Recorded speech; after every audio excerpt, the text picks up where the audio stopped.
ফিরে দেখা টুকরো স্মৃতি, পঞ্চম পর্ব। কলেজের পাঠক্রমে আমি আইএ পরীক্ষা পাশ করে ওই কলেজেই বিএ অনার্স কোর্সে ভর্তি হওয়ার জন্য ফর্ম ফিল আপ করলাম। টিচার্স রুম থেকে গুণময় বাবু আমাকে দেখতে পেয়ে ডাকলেন। তার কাছে যেতে তিনি জিজ্ঞেস করলেন, আমি কিসে অনার্স নিয়েছি। আমি যখন বললাম আমি ইংরেজিতে অনার্স নিয়েছি, তখন তিনি বললেন, ইংরেজি নয়, আমাকে বাংলায় অনার্স পড়ার জন্য ফর্ম ফিল আপ করতে হবে। আমি বললাম, স্যার আমি তো ফর্ম ফিল আপ করে এসেছি।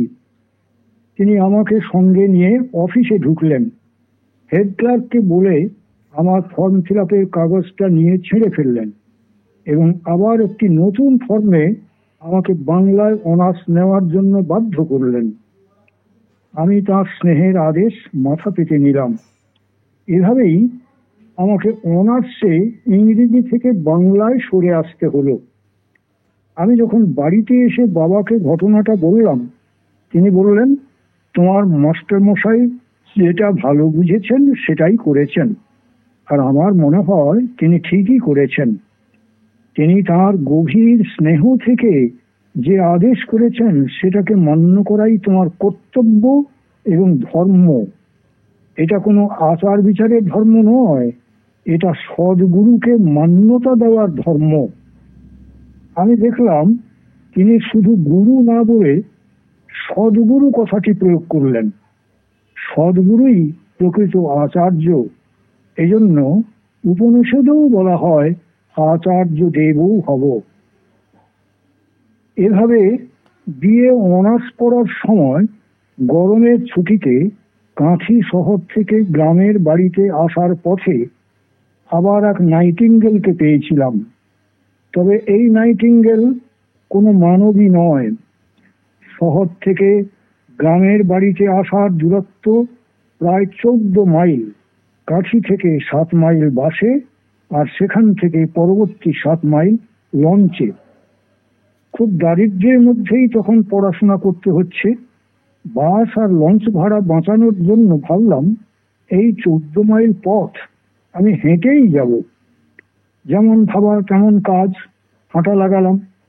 অনেকটা পথ হাঁটার পর মনে হলো আর পারা যাবে না, পা ভারী হয়ে আসছে। মাথার উপরে সূর্য উঠে এসেছে, গা দিয়ে ঘাম ঝরছে। বাসের পথ পেরিয়ে এসেছি, এবার লঞ্চের পথটুকুও অতিক্রম করে এসেছি। এখন গ্রামের বাড়িতে যেতে আর মাত্র 1 মাইল, কিন্তু পা যেন আর নড়ে না। লঞ্চের পথ আর গ্রামের পথের সেই সংযোগ স্থলে দাঁড়িয়ে আছে এক বিরাট বট গাছ। তার বিরাট ছাতার মতো ছায়ায় একটু বসলাম। ঝিরঝিরে ঠান্ডা বাতাস বইছে, ঘুমে চোখ জড়িয়ে আসছে।